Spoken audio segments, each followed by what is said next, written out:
Alrighty, so I was noticing on the drive over here this morning that the dots were put back on the lane and that the car knew or could tell that it was a two-lane road. So we're going to see whether this is still FSD Beta 10.10 redeems itself or not on these roads that it was traveling earlier.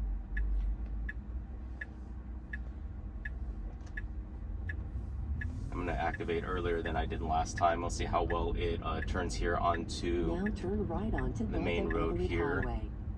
Highway. It looks like there should be clear after this car, and it's creeping forward for visibility. Still clear, no cars coming. That light is red, so a little bit slow to enter the intersection, but did enter it safely there. And so the last time that I had an issue on this road, all these dots were missing from the snow plows that came through. That was December that we had the snow, and so I think the car was trying to treat this two-lane road as one large one-lane road, and I thought it was trying to. I couldn't figure out when it was driving why it was doing that, but reviewing the video, it made sense. And so I'm pretty sure, at least northbound, the dots and the lane markings were replaced. And so we'll see if full self-driving Beta 10.10 can handle this again.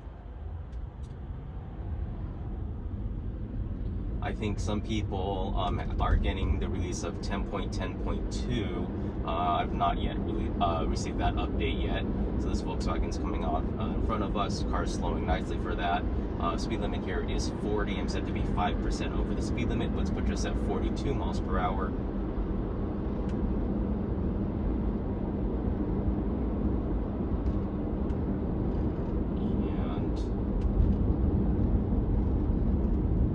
This is where it was trying to turn left to go into the left lane, or I guess treat this as one lane, but now with the lane markings, even how poor they are, looks like the car stays nicely in this lane.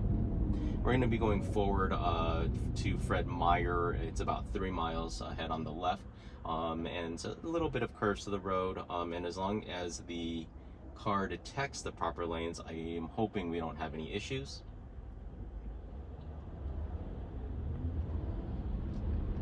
And I think my confidence in FSD Beta was maybe a little lower after seeing what happened to AI Driver, and then having some times where it just sort of disengaged, and then when it was having that trouble, I really was just thinking something's wrong with this iteration of the software, and was not trusting it. Since that video, it's actually done a good job, or a much better job.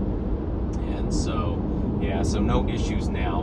Now that there are these dots on the road, and if you can tell, these dots are not straight. They're sort of all over the place, and very haphazardly placed, but it appears that it is rendering them as a straight line, and staying nicely centered in this lane.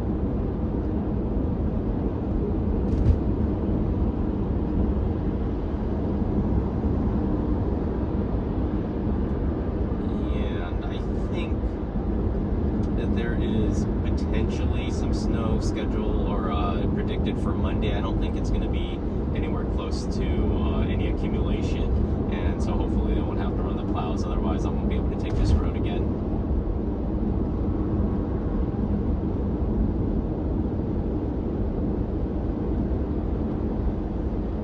So yeah, so doing a fine job. No problems. It's going to change lanes to follow route. This is a little bit early because it's 2 miles, but there are no cars here in this lane behind me. Lights turning red, so we're going to be clear in this lane.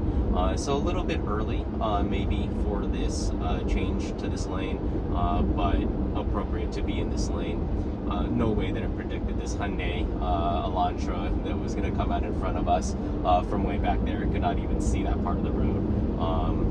But if it did, good job, full self-driving Beta. And so this is a shorter drive. We're going to hit this red light, see if it slows down, and yes, we do slow down. So car slows down as the light turned yellow, and brings us to a stop here. It did not come close to even running that red light, so but I was ready to press on the brakes if that was going to be an issue. And I did watch that CNBC video, and I think a lot of that was just unfamiliarity with how the system works. I mean, he admitted at the beginning of his video that he wasn't a good enough driver to understand. He wasn't a good enough driver to actually maintain a safety score to get into full self-driving beta. And I think it is important to maintain the safety score, because you sort of get a sense for what FSG is looking at, and so it gives you a sense of what it's going to do, and allows you to sort of predict what the car is going to do. And if you can predict what the car is going to do, then you'll be able to allow it to make those maneuvers. So we're going to brake because this car's coming in front of us, but if I wasn't paying attention, I'd be like, oh my god, we're slowing down, why are we slowing down? And so it is those videos. I think they choose people who are inherently nervous and theatrical to try to make the video more